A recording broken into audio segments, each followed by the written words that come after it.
अस्सलाम वालेकुम। Weather with नज़ीर बम्बरो में पेश आहे मौसम जो अहवाल। अवां ॾिसी रहिया आहियो त जेके पंजाब में बरसाति जा सिस्टम हलनि पिया, उहे सिस्टम मथे वञनि पिया ऐं कुझु ओभर तरफ़ वञनि पिया, त इन मां इहो ज़ाहिर थिए थो त ओलह जे हवाउनि जो ज़ोर इन्हनि सिस्टमनि जे मथां मौजूदु आहे। इन जे करे ओलह जा सिस्टम जेके आहिनि, यानी ओलह वेस्टर्न हवाऊं, ओलह जूं हवाऊं, उन्हनि जे ज़ेर असर ही बादल ओभर तरफ़ वञी रहिया आहिनि। ओलह जी हवाउनि ऐं मॉनसून जे हवाउनि जे मिलण सां पंजाब में ज़ोरदार बरसाती सिस्टम ठहिया।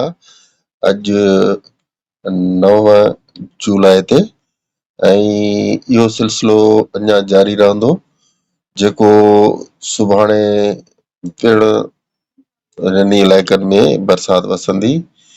हाणे हिकिड़ो सिस्टम जेको पंजाब जो तमामु घणो ताक़तवर ठहियो हो, उन लया डेरा इस्माइल खान ऐं ज़ूब जे इलाइक़नि में तमामु ज़ोरदार बरसातूं वसायूं आहिनि ऐं उन जा बादल डेरा बुगटी तरफ़ अची रहिया आहिनि ऐं कुझु इम्कान आहे त उन जा जॾहिं कमज़ोर थी वेंदो राति जो ही सिस्टम, त ही बादल सिंध में दाख़िल थींदा ऐं हिननि जी बूंदाबांदी जेका बाद कश्मीर ऐं सिंध जे उतरियनि इलाइक़नि में थी सघे थी।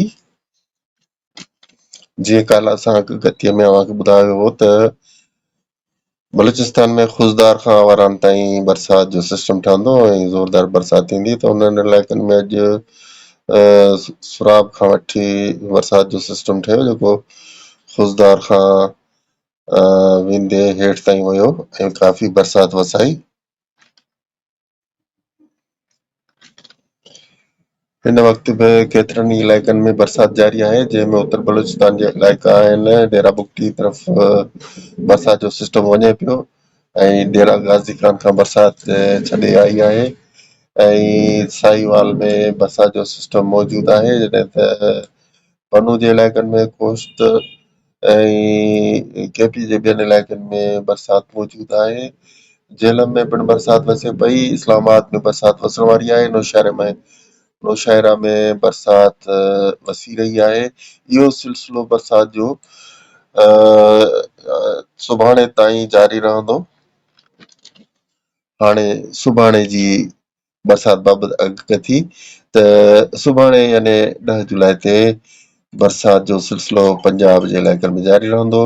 मुल्तान, शोरकोट, साहिवाल ऐं लाहौर खां अलावा केतिरनि इलाइक़नि में बरसाति जारी रहंदी। इस्लामाबाद में पिणु 10 तारीख़ जे पीरियड दौरान बरसाति जो इम्कान आहे, जॾहिं त सुभाणे बहावलपुर, बहावलनगर ऐं मुल्तान में काफ़ी बरसाति जो इम्कान आहे।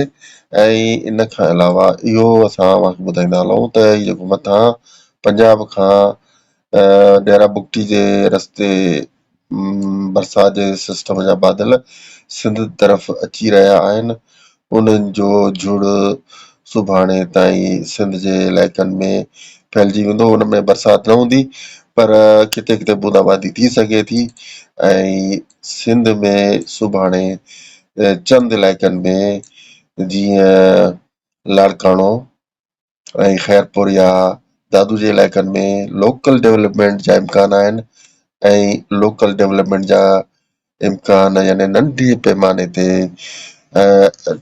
कुझु खिवण गोड़ वारा ककर ठही सघनि था, जेकी नंगर पार्कर ऐं ॾखिण सिंध जे चंद इलाइक़नि में पिणु ठही सघनि था।